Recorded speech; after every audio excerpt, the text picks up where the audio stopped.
So let's go. Let's review some of our rules.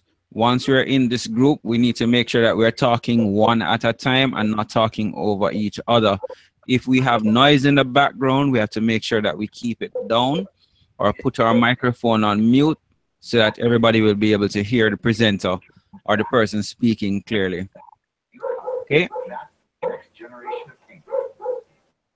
All right. So let's start by way of review. Last time we spoke, we looked at this problem. This is a what type of problem, please? Addition problem. Okay, and the key parts of the addition problem, we have add-n plus add-n giving us what? Sum. And here we had 3,457, and we were adding to that 698, and we got what as the sum? 4,155. Okay, that's great.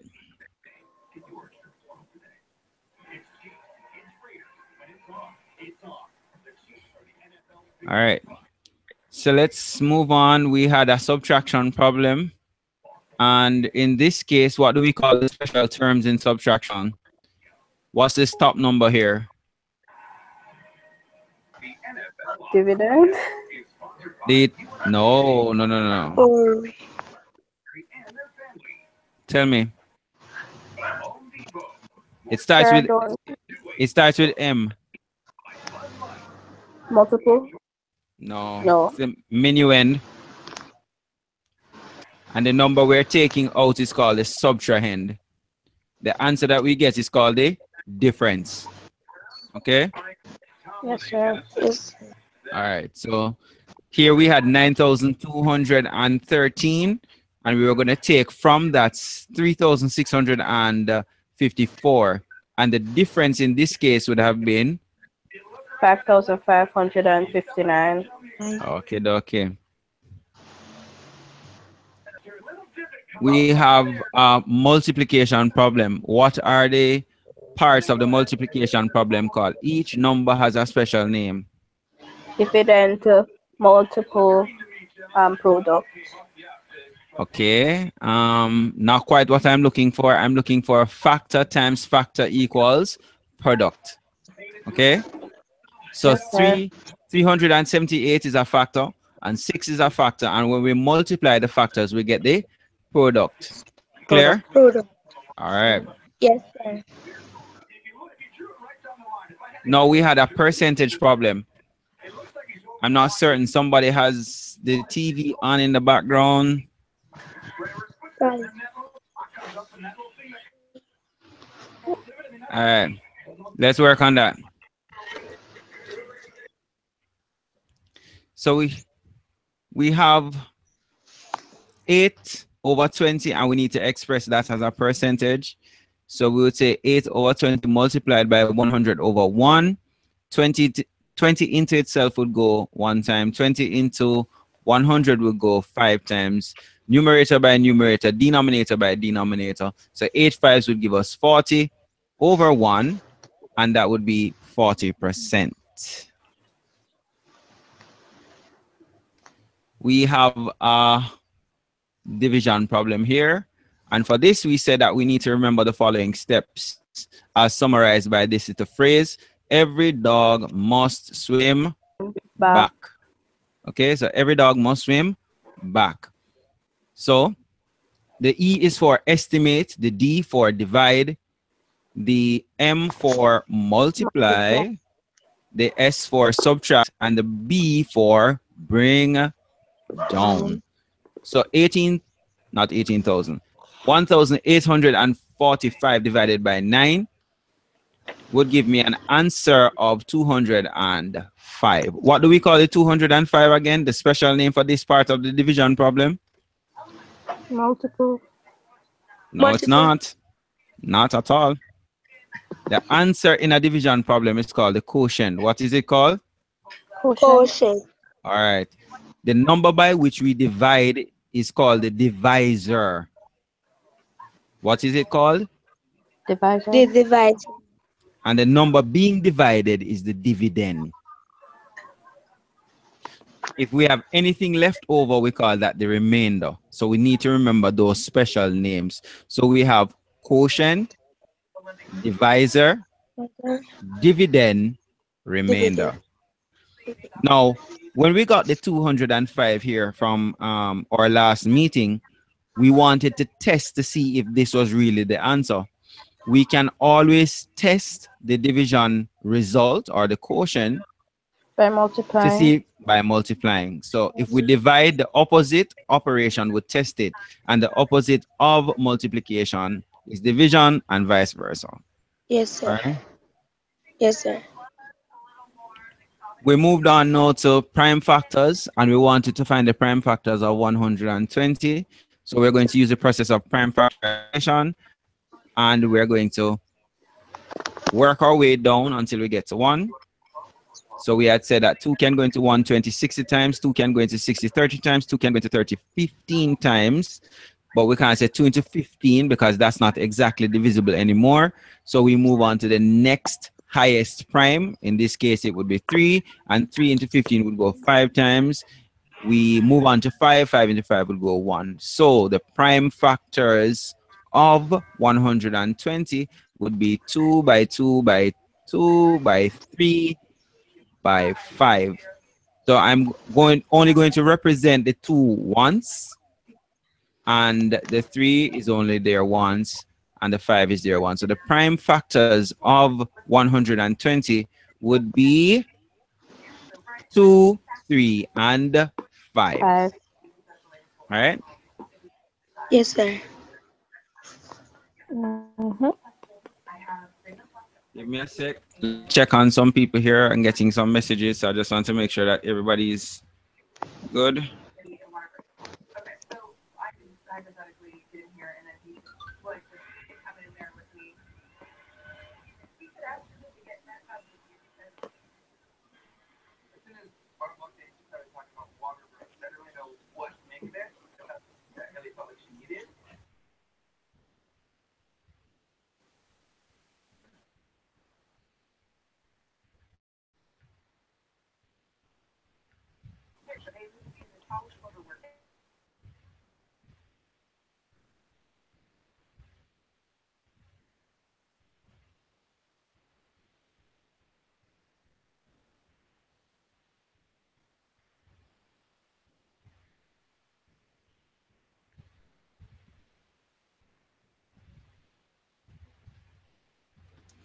Okay. So let's move on now. We had a place value problem here. We were supposed to identify the value of the 3. And we had 4 tens, 4 tens, 3 ones, 2 tenths, and 5 hundredths. All right. So 4 times 10 would have given us the 40 here, and 3 times 1 would have given us the 3. We have the decimal point, which means that we're not dealing with whole numbers.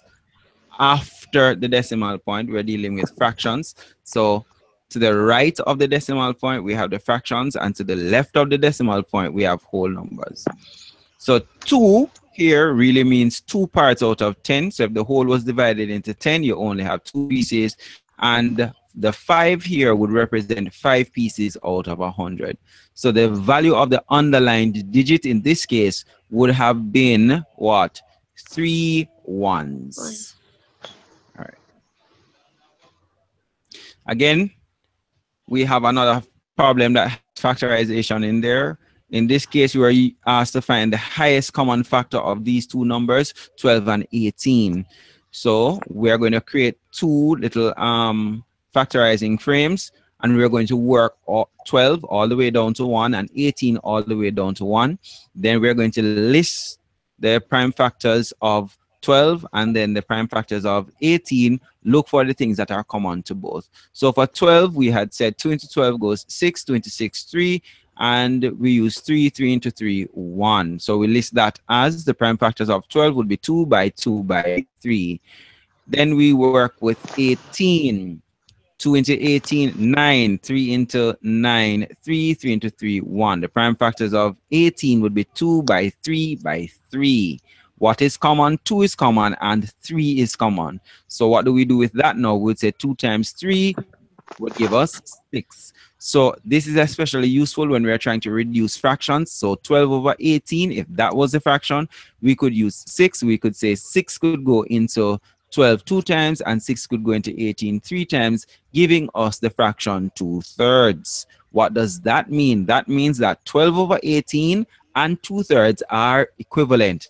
They have the same value, but they have different names. Different? Names. Okay. So we had a Roman numerals question here. XLVII. What does that mean? But as a reminder, we needed to remember this little Okay. phrase, medical Xavier. Okay. Yes, sir. So medical Xavier means M for 1000, D for 500, C for 100, L for 50, X for 10, V for 5, and I for 1. So XL really means 40 because L is for 50 and X is 10. But there's a rule that says that if we have a symbol of lesser value to a symbol of greater value, beside a symbol of greater value, to the left of the symbol of greater value, then we're going to subtract the lesser value from the greater value. So this is 50 and we have 10 to the left of it. So we're going to subtract. That's how we end up with 40. The other side of the rule says that if we have a symbol of greater value and to the right of that we have symbols of lesser value, then we're going to add those. So it means that here we're going to be adding the VII and we're going to get 5 and 2 giving us 7. Is that clear? Yes, sir. Okay, great.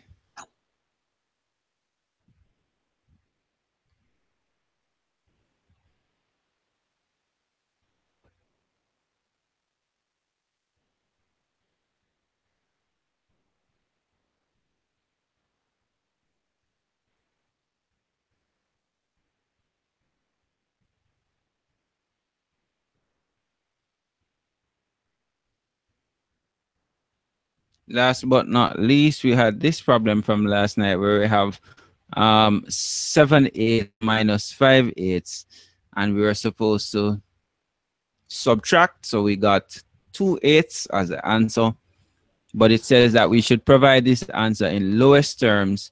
So we'd look for the highest common factor of 2 and 8, which would be 2. So 2 into 2 would go 1 time. 2 into 8 would go 4 times. Our answer would be a quarter. So again, 2/8 is the same as 1/4. Now we go to an addition of fractions problem here, but we have unlike denominators. So we're going to need to find the LCM in this case. So there are 2 ways we can go about this. We can add the whole numbers. So that would be 3 plus 4. What is 3 plus 4, please? 3 and 4 will give us 7, 7. sir. 7. And then we add whatever that is, the 7, with 3/5 plus a half. Now we have to find the LCM of 5 and 2, and that would be 10. 5 into 10 would go 2 times. So we use that 2 and multiply the 3, giving us 6. Plus 2 into 10, this is 5. So we use that 5 and multiply 1. 5 ones 5. So we'll have 6 and 5, 11 over 10. And we'll add that to whatever we had before, which is a 7. But 11 over 10 can be written as, this is an improper fraction. We can write this as a mixed number. So that would be 7 plus 10 into 11 goes 1 whole time and 1 over 10. So 7 and 1 would give us 8, and we have the 1/10. So we would end up with an answer of 8 and 1/10.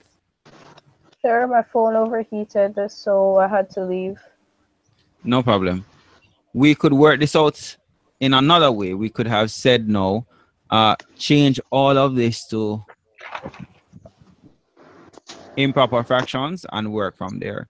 So 3 and 3/5, 5 threes would be 15, 15, and 3, this would be 18 over 5, plus 2 fours, 8, 8, and 1, 9 over 2. Again, the LCM is 10. 5 into 10 goes 2 times, so 2 times 18 will give us 36, plus 2 into 10 would go 5 times, and 5 times 9 would give us 45.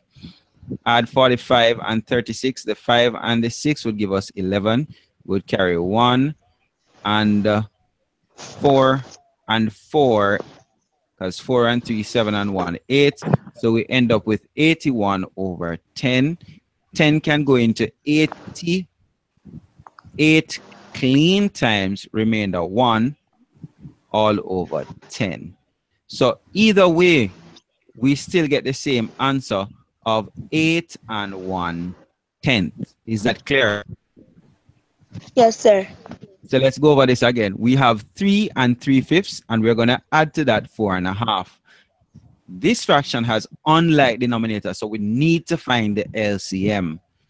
The LCM is the lowest common multiple. The Americans call it the least common denominator. It doesn't matter. It's the same thing we're trying to find. So we have two different ways of working that out. We can say add the whole numbers first, so 3 and 4, that would make 7. So we had the 7 here. Then we can deal with the fractions. So we have 3/5, and we're going to add a half to that.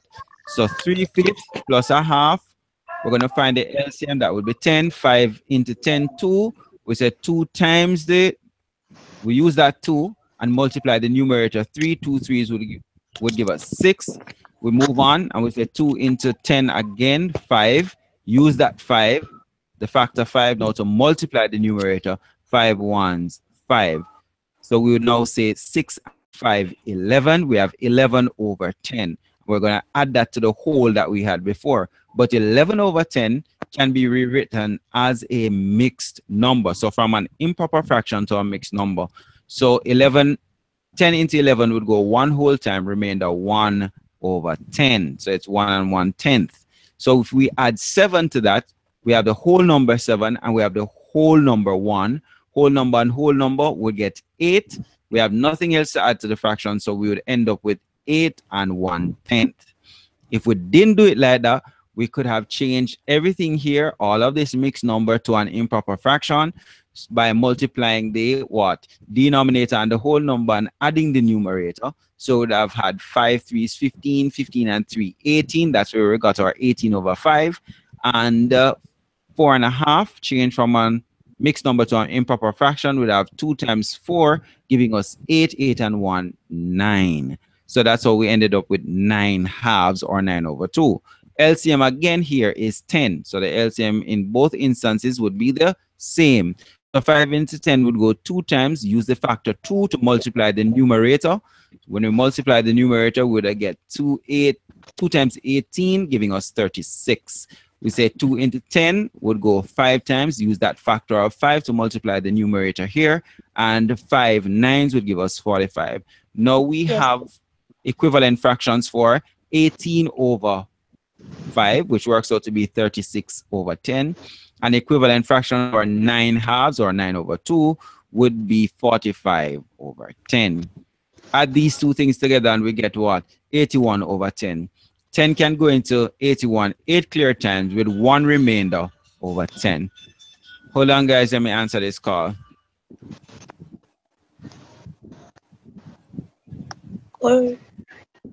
Yeah.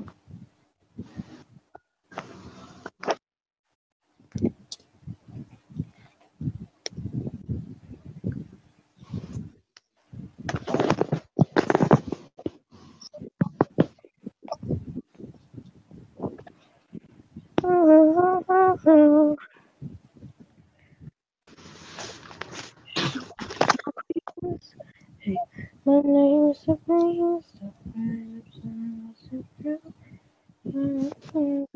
Brown.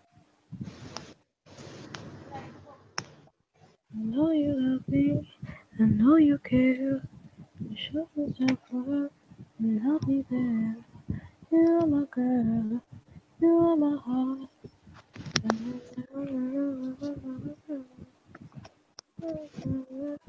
Yeah, just wait.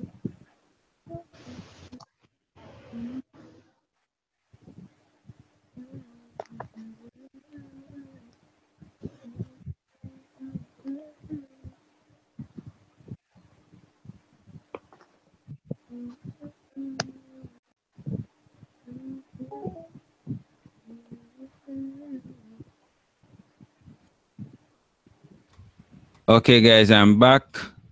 Quite a number Sir, of people you trying to just get in. So, any questions on that one, Corey? No, sir. Understood? Yes, sir. Okay. Corey, when I'm moving my mouse, what do you see? Sir, just a little dot. Is it red like how it was with the other one? No, sir. All right, hang on a second. Let me see if I can fix that.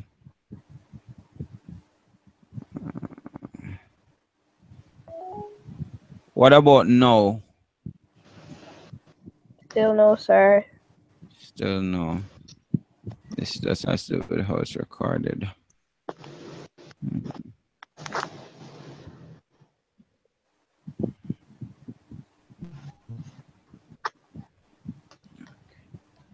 Sir, there's like a dot on the screen that I keep on thinking that is the mouse too. But the mouse is smaller.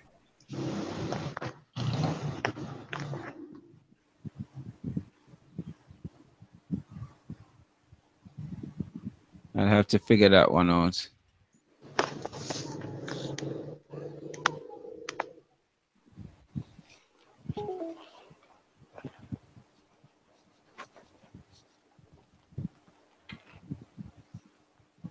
All right, let's take another question.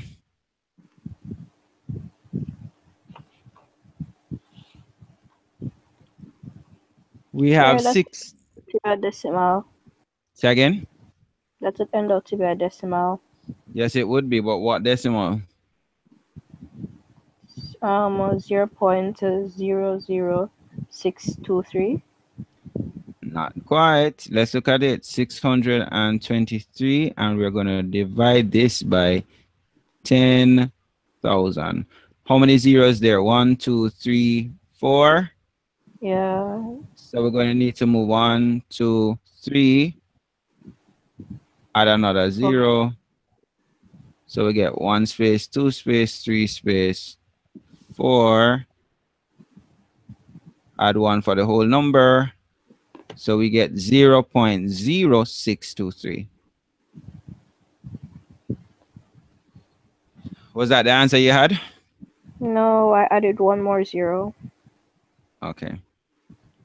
So it should look something like this. All right. When you get to high school, they're going to tell you not to move the decimal points, but you're going to move the digits instead. That's the correct way of doing it, but just for now, we're going to move these decimal points just for ease. All right. Yes, sir. Sir, So whenever we hold on one sec, whenever we're dividing, we have to remember that the number of zeros that are in the number we're dividing by, the divisor, will tell how many places we're going to be moving. Clear? yes, sir. Yes, sir.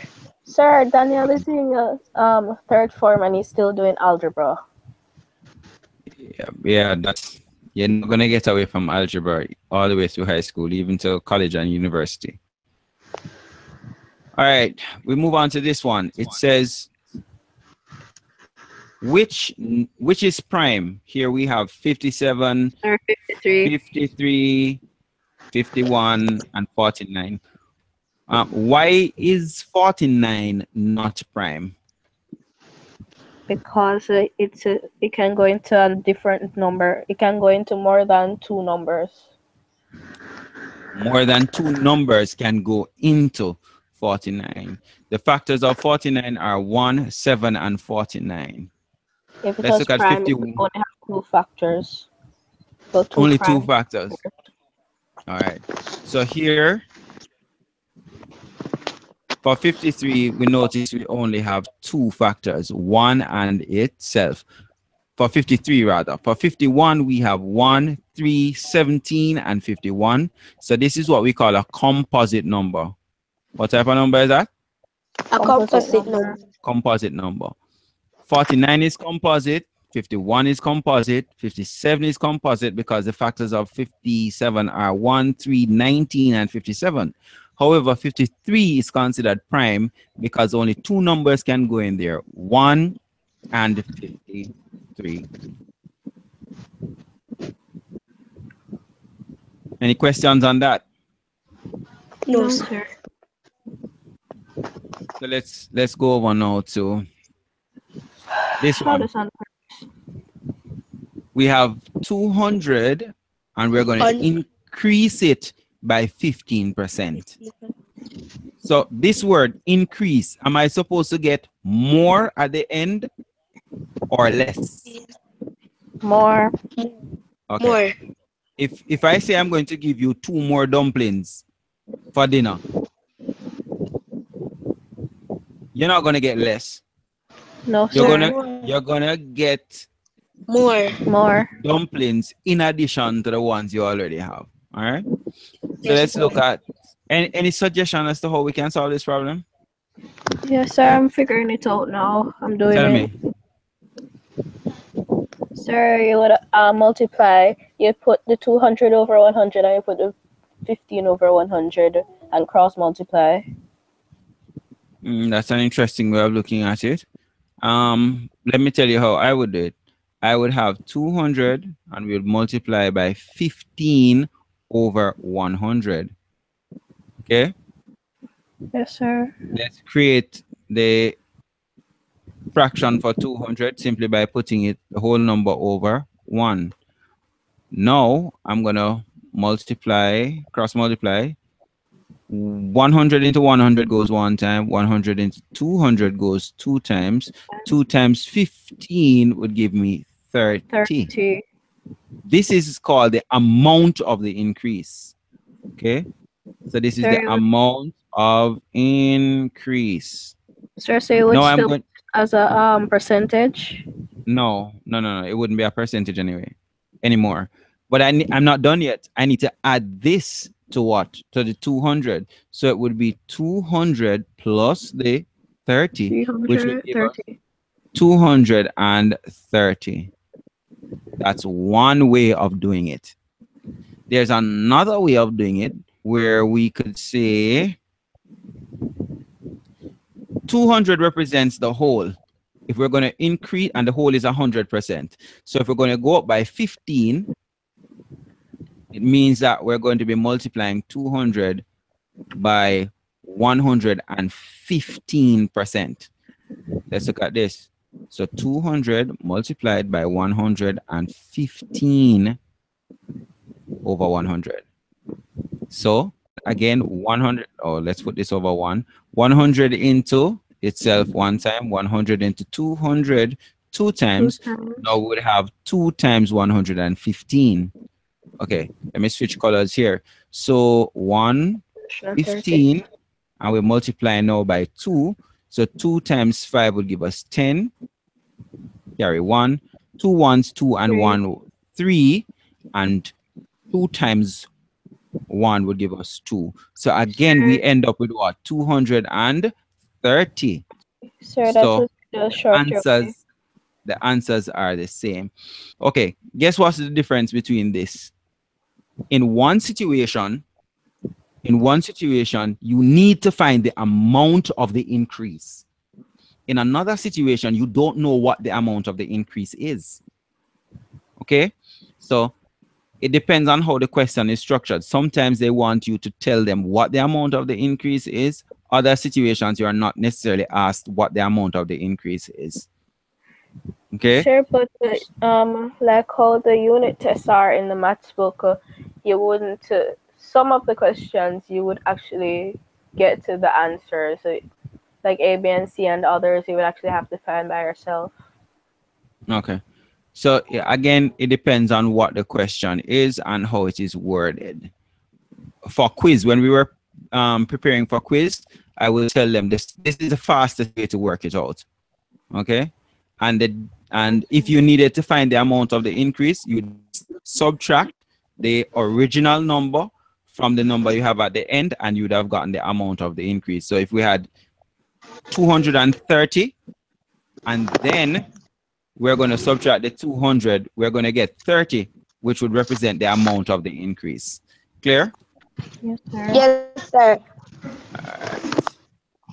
Let's move on. Here we have our what? Fractional division problem. What did we say is the special thing about problems like this? Sir, it's just a multiplication question in disguise. Excellent. So to solve this, we're going to have to keep, change, and flip.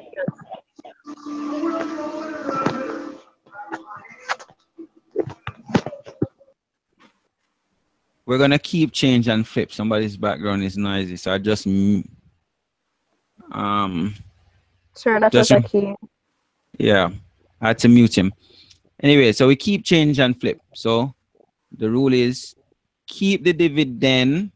We're going to change the sign, and we're going to flip the divisor. Keep, change, and flip. So first, let's change these to from mixed to improper fractions. Good. So 5 fours would give us what? 20. 20 and 1 would give us what? 21 over 5. Good. So this would be 21 over 5 divided by... So it would be 3 over 2. Okay, 3 over 2. So I'm going to keep 21 over 5. I'm going to change the sign now, and I'm going to flip this.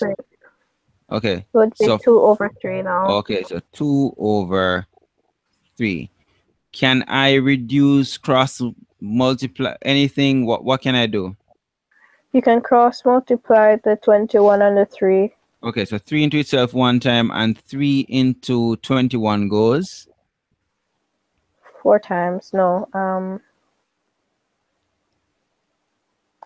7 times, because 3 sevens would give us 21. Now I'm going to say numerator by numerator and denominator by denominator. So I'm going to say the answer will be 14 over 5. 14 over 5. This is as an improper fraction. Can we put this back to mixed numbers now? Yes, sir. It would be 2 and 4 over 5. Okay. 2 and sir, 4. That's 9. 2 and 4 fifths. So let me see if I can fix up my 4 here. And 4 fifths. Better. All right. So the key thing to remember is that whenever we have fractional division problems, they are what? Multiplication problems in disguise. Yes, and we're going to, and the rule is we are going to keep the dividend, we're going to change the sign, and we're going to flip the divisor. In this case, we have what? Mixed numbers, and we're going to change those to improper fractions before we start working. But we always keep, change, and flip. So we're going to keep, change, and flip. Okay, here we have a problem that requires sequencing. So what's next in the sequence? Okay, so we have 1. Sir, it would be 3 and a half. 3 and a half. Let's go. Yes, sir. 1. No, actually 1 3. and a half. Good. 2. 2 and a half. Then what? 3. 3. So each time, what are they doing? They would add a half to the whole. Good. So they add a half. They add a half. So here it is. Between 1 and 1 and a half, we add a half. Between 1 and a half and 2, we add a half. So that's the rule. That's the pattern that's happening there. We're adding a half. Between 2 and 2 and a half, we're going to do what? We're going to add a half to 2 so that we get 2 and a half. If we add a Sir, half to 2.5, we're going to get 3. So now what would come after 3? Let's just guess that they were asking that. it would be 3 and 1.5. All right, excellent. Any questions on that? Sir, I answered the question even before you started it, so All right, good. why would I asking a question? I already know. So let's go. We have 6.345 rounded to the nearest hundredths. Okay, so let's identify the place value here. So Sir, this 6 would be, hold on, one step at a time. The 6 would be in what place? Sir, the 6 would be in the tens place. Not quite. Look at it again. One column to the left of the decimal point is what? Ones. Ones, yes. One Sir, column, tens. hold. One column to the right of the decimal point would be what? 1/10. Then 2 columns would be 1/100. 100. And 3 columns would be what? 1,000. 1,000. So this is hundredths, and this one would be 1,000s. Okay. So now they say to the nearest hundredths. So identify the column that you're rounding to. Here, this is the column I'm rounding to. Then the decider. What decides what you're going to do? The digit that is to the right of that. What digit is to the right of that? The digit to the right is 5. Good. So now we said in class that we have 2 groups. We have a rounding down group. We have a rounding up group. If it is 5 or more, we round up. And if it is what? 4 and below, we round down. Okay, so 4 or less going down, 5 or more, we're going up. In this case, it's what? 5. So is it in the rounding up or rounding down group? Rounding up. Okay, so when we're rounding up, we're going to add 1 to the digit that we are rounding and then put 0 for the rest. So the digit that I'm rounding is what? 4. So I'm going to add 1 to that and it will become what? 5. I'm going to put 0 for this one. So I'm going to keep 6.3 and now I have what? 6. As my answer. 6.350. Okay, so this is saying 6.345 when rounded to the nearest hundredth is 6.350. So the Clear? thing that always gets me is the place value. All right, you just have to remember digits that are to the right of the decimal point. These are called the fractional numbers. Okay, these numbers are less than 1. However, anything that is to the left of the decimal point, all of those are going to be whole numbers. These are more than 1.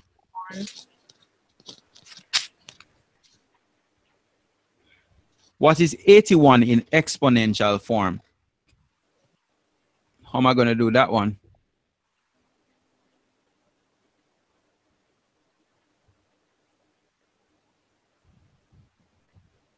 Prime factorization. Can 2 go into this number? Yes, sir. For real? No, sir. 8 and 1 is 9. This number is not exactly divisible by 2. Would be 3. Okay, so if 3 goes into the 8 2 times, right? Remainder 2. So 3 could go into 21 7 times. So this is 27. Can 3 go into 27? Yes, it could go in there how many times? It could go into 8 times. 9, 3 nines, 27. 3 into 9, 3. 3 into 3, 1. So in exponential form, 81 could be written as what? 3 times 3 times 3 times 3, or 3 to the fourth power. Excellent. So this is 81 would be equal to 3 to the fourth power. Clear? Yes, sir. So this is the base, while the smaller number is the what? This is the exponent. It tells us how many times the base is to be multiplied by itself. Clear? Yes, sir. You explain that one for me again now. To find the exponential form, we have to do prime factorization. You have to use prime factorization. 3 into 81. 8 plus 1 is 9, so you can't use 2. So and 9 is a multiples of 3, so you can use 3. 3 into 81 goes 27 times. 3 into 27 goes 9 times. And 3 into 9 goes 3 times, and 3 into 3 goes 1 time. That's finished. So 81 equals 3 times 3 times 3 times 3, and in to the power, 81 would be 3 to the fourth power. Couldn't have said it better myself. Excellent work. Let's look at this one that says 0.4 multiplied by 8. You tell me how that one work that one out quietly, and then tell me what the answer is. Sir, I'm coming.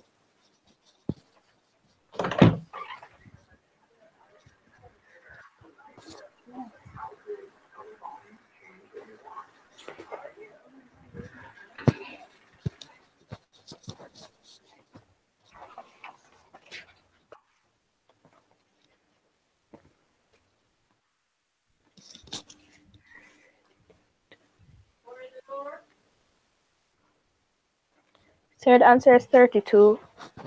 Not quite, Corey. Almost there, but not quite. Let's set this out. We have 8, and we're going to multiply by 0.4. Okay.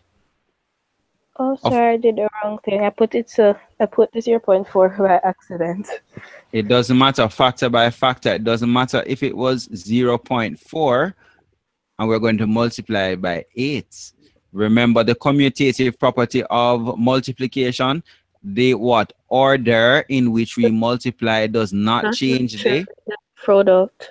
Good. All right. So no matter the order, the product will not change. But the rule for this is all we need to do is look at the number of decimal places, add those up, and then we're going to know how many decimal places should be in the answer. How many decimal places? Here. 1 place. 1 decimal place. So my answer should have 1 decimal place. We have no decimal place here. So 8. Let's just multiply as if we're multiplying whole numbers. So 8 fours would give us what? 32. Okay, so I'm writing down my 32. Sir, I need 1 place of decimal, so I'm going to go 1 place in. So my answer is actually 3.2. 3.2. Clear? Yes, sir. Right. So you tell me what I need to remember when I'm multiplying a decimal by a whole number. In this case, what do I need to remember? The order in which you multiply does not change the product. Mm-hmm. And if you should look at the answer, you should look at how many places of decimal before you multiply to see if you could guess the answer or not. All right. Okay, but we're not done, because it says now that whatever our answer is, we have this as the answer, and we need to give it to the nearest whole number. So let's look at this. 3 is the whole number. So if we're going to round to 3, we need to look at the digit that is to the right of that. What digit is to the right of that? 2, sir. And 2. like you said, if it's 4 or less, you round it down, and if it's 5 or more, you round up. So the answer would be 3. Brilliant. So if we had this question, if we saw this question, if you saw 3.2 and if you saw 3, you could not select 3.2, even though 3.2 is the exact answer. They said that you need to do what? Round it to the nearest whole number. Clear? So Yes, sir. if they ask you for dumpling, you give them dumpling. If they ask you for bulla, you're going to give them bulla. Bulla. Right? If they ask you for a piece of pear with the bulla, you give them bulla and pear. So if they ask you to Yes, round, if they ask you to round, you have to round the number. Clear? Yes, sir. All Yes, sir. I keep it miss a whole lot. Okay, let's go now to 3/5 as a decimal. Now we're going to express the fraction 3/5 as a decimal. You can go then umbrella. 2 umbrellas. 3.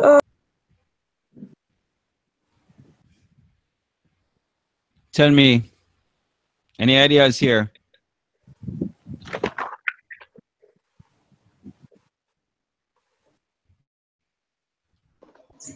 Any Sir, ideas I'm trying here? to work it out. No, sir. You see that?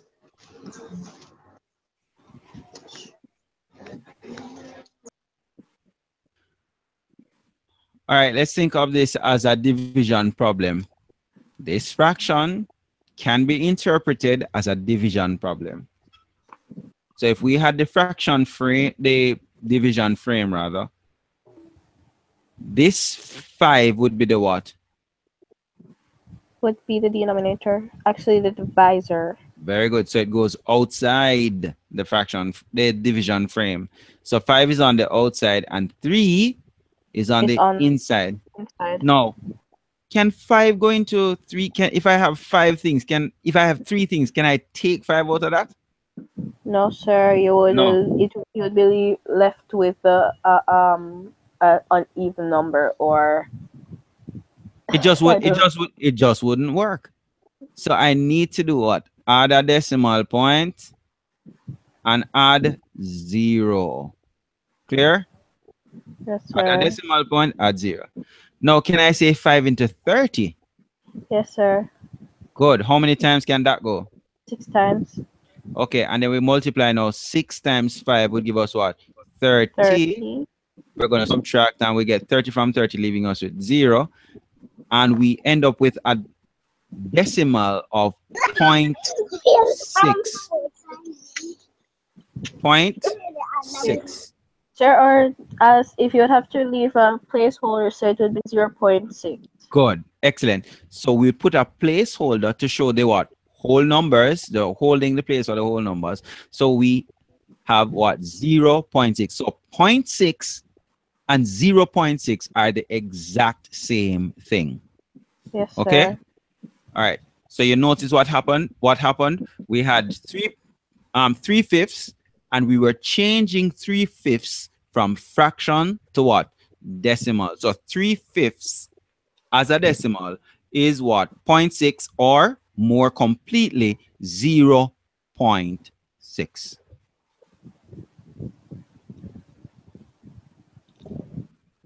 Any questions? No, sir. Sir, I don't like ratio. Okay, we're going to love it though. Ready now?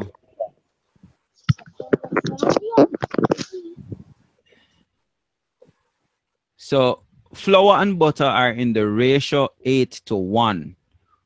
When we have 4 cups of flour, how much butter is used? Yeah, 4 cups of flour is used.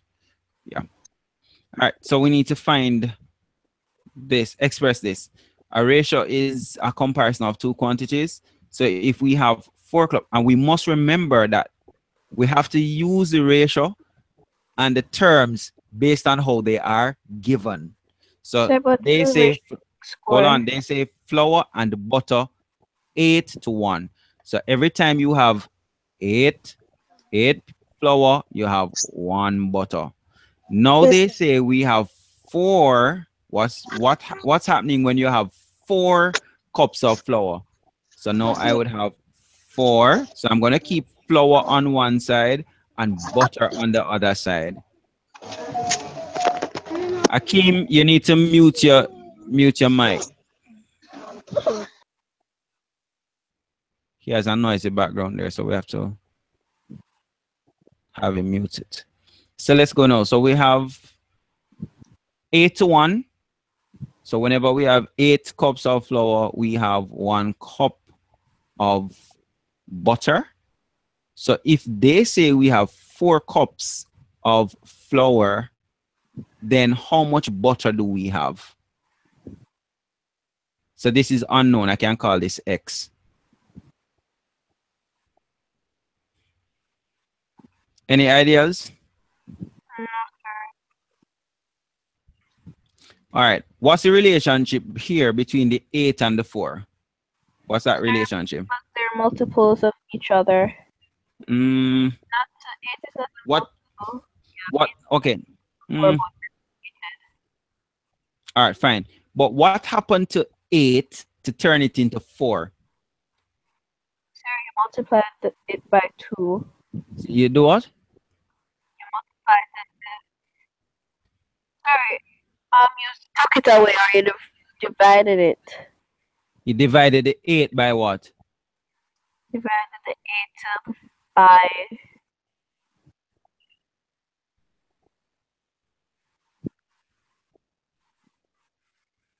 If I had the 8 first and then it became 4, I divided 8 by what?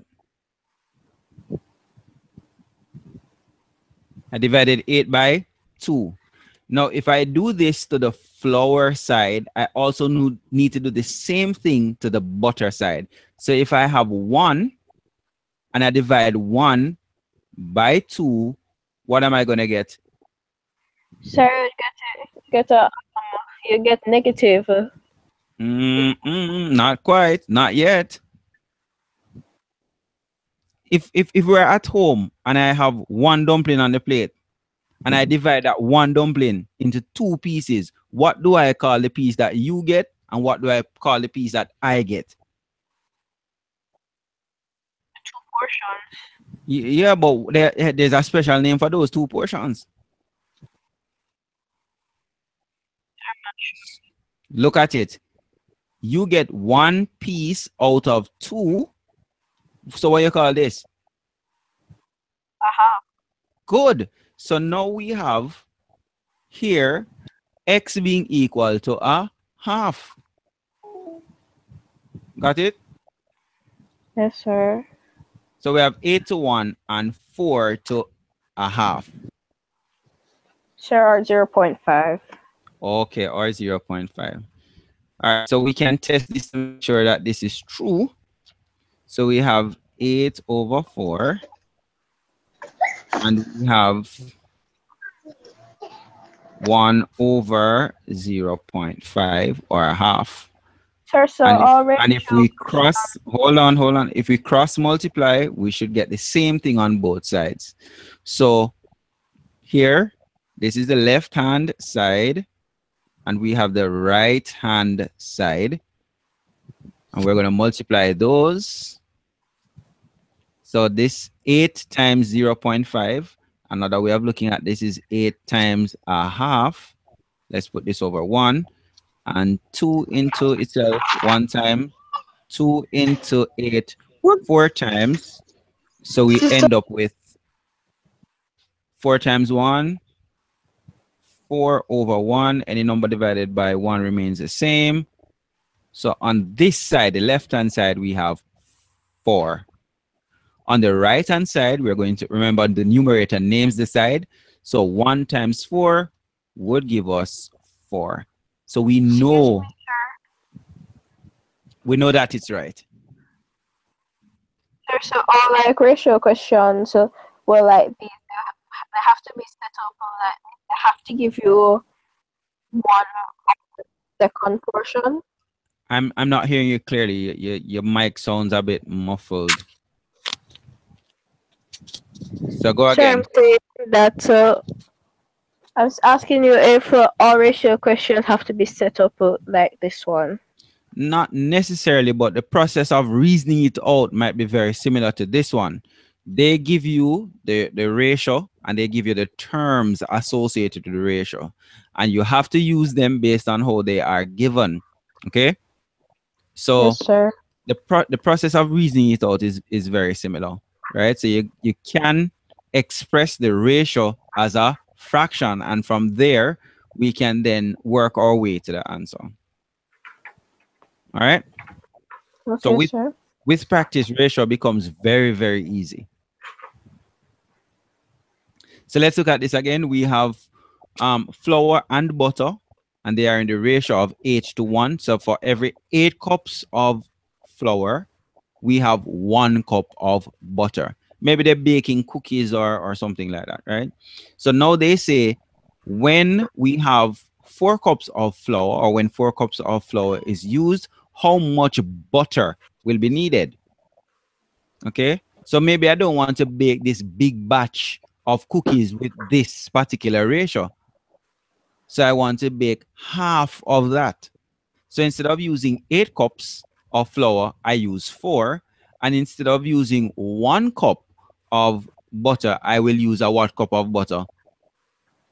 Sir, so half a cup. A half a cup of butter. All Sir, right. so like a ratio is always associated with the multiplication. Not, I don't mean multiplication. I mean subtraction in some sort of way. It depends on the situation that you have. Multiple operations are going to be used, because here we're dividing by 2, here we're cross multiplying. It just depends on what the question is. All right, but as I said, with practice, it's going to become a whole lot easier. All right, let's look at this one. How many times can 1/5 be taken from 6 3/5?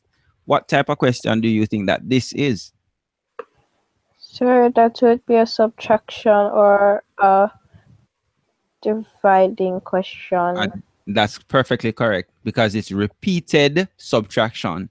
Because after I take 1/5 out, I'm going to have some left, and I keep taking out 1/5 until we can't take out anymore. So this is really 6 3/5 divided by 1/5. What type of, how do we work that again? We're going to keep, Sir, going to change. change, and we're going to flip. So 6 5s would give us 30. 30 and 3 would give us what? 33 over 5 divided by 1/5. We're going to keep our 33 over 5. We're going to multiply by what? 5 over 1. 1. And 5 will cancel 5. 33.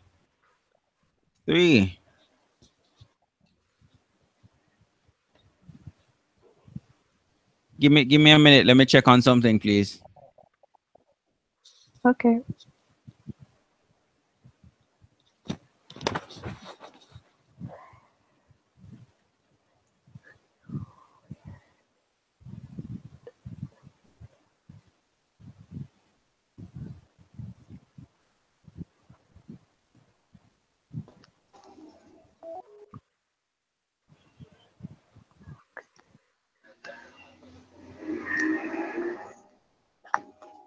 Corey, sir, go on. He's checking out something and he'll come back. Okay.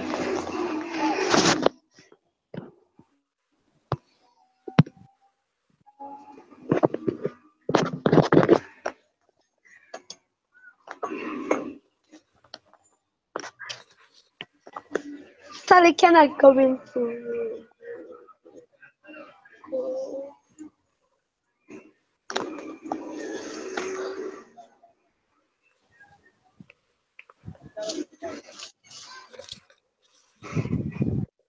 Where are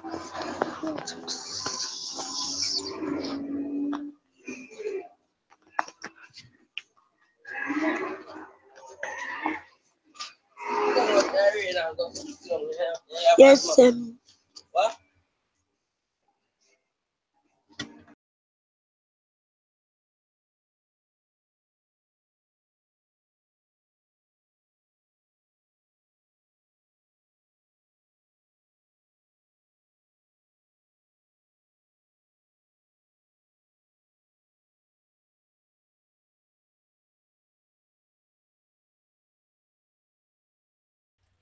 Okay, great. I'm back. So Corey, got this one? Yes, sir. All right. So this, as you said, it was a what type of problem? A division Uh, problem. How did yes, we get sir. the fact that it was a division problem? Because it was what? Repeated what? Subtraction. So we're going to keep, change, and flip. So we have our 6 3/5. We're going to change this from a mixed number to an improper fraction. So that would be 33/5. We're going to divide that by 1/5.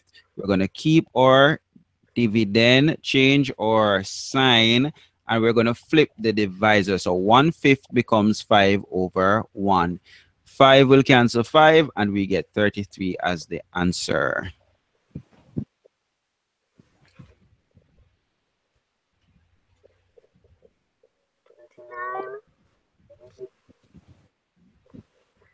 All right, here we have another one. Let's test ourselves with this. There are 1,200 spectators at a game. 3/5 are adults. The rest are children. How many children there are at this particular game? Sir, you'll have to change 3/5. 3 to decimal. All right, we could say 3/5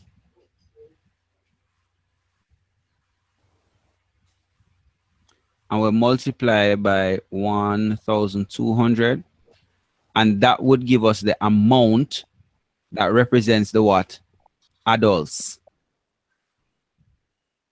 So I know 5 can go into this number because it ends with 0. 5 into itself 1 time. 5 into 12 would go 2 times, remainder 2. 5 into 20 would go 4 times. 5 into 0 is 0, so 240. Now 3 times 240, 3 times 0, 0. 3 fours would give me 12, carry 1, and 3 twos, 6 and 1, 7. So that looks like there are 720 adults at this game. If there are 720 adults at the game, how will I find out how many children are at the game?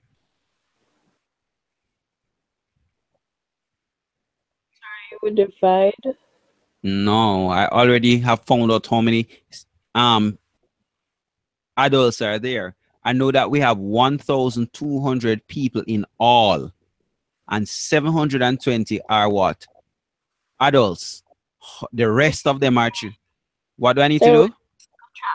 Subtract. Okay. So we're going to take now 720. So 0 from 0 would leave me with 0. 2 from 0 can't work. So from this, I'll have 11. And I can take 1 here. This will make a set of 10. So 2 from 10 will leave me with 8. And 7 from 11 will leave me with what?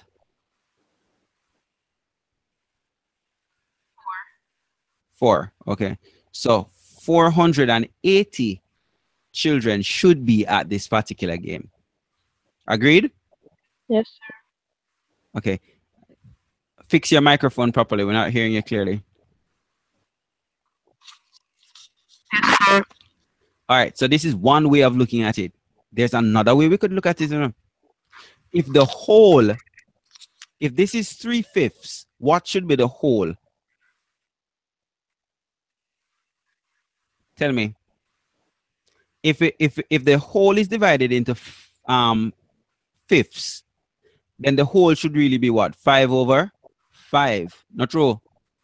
Sir. So if it's 5/5, let's subtract 3/5 from 5/5. If this represents the adults, what fraction should represent the children?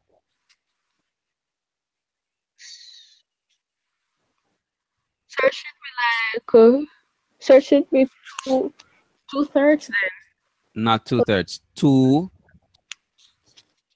like denominator, 2/5. Okay. Because 3 from 5 will leave us with 2, and we keep the denominator. So now we could see 2/5 and multiply that by the total number of people at the game and see what we get. So 5 into itself one time and 5 into the 1,200. We had worked that out already, and we had gotten what? 200 and what? 240. Now 2 times 240, 2 times the 0, 0, and 2 4s would have given us what? 8, and 2 2s would give us what? 4. You notice that this 480 and this 480, they are the same thing? Yes, sir. Good. The microphone Yes, still sounds a little off. So either way, you're supposed to get the same answer. So if you find the number of adults first and then subtract it, you're still supposed to get the 480 children there. Or if you find the fraction that represents the children and multiply that by the total number of spectators, you go straight to the number of children there. Any questions on that? No, sir. All right. So tell me now, what fraction represents the whole? Fraction that represents the whole is 5/5. And that really means how much? 1,000. In this case, the whole is 1,000 what? 200. Good. See it here, 1,200 spectators are there. 3/5 of them are adults. That 3/5 would be represented by how many? 700 and what? 720. Okay. And 2/5 represents the number of children, which, when we calculate it, equals to 480. 80. So it has a lot to do with how we reason out the problem. All right. Okay, sir.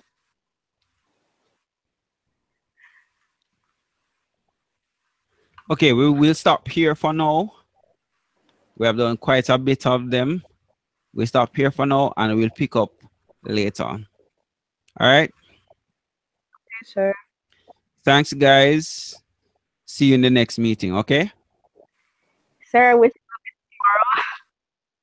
I'm not hearing you. Go again. tomorrow? Hopefully we can do it tomorrow.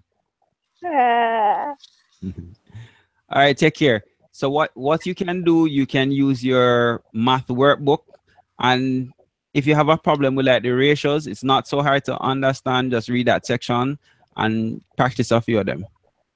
All right. Mathematics is not magic, it's logic. All right. All right, guys. See you later. See you in the next episode.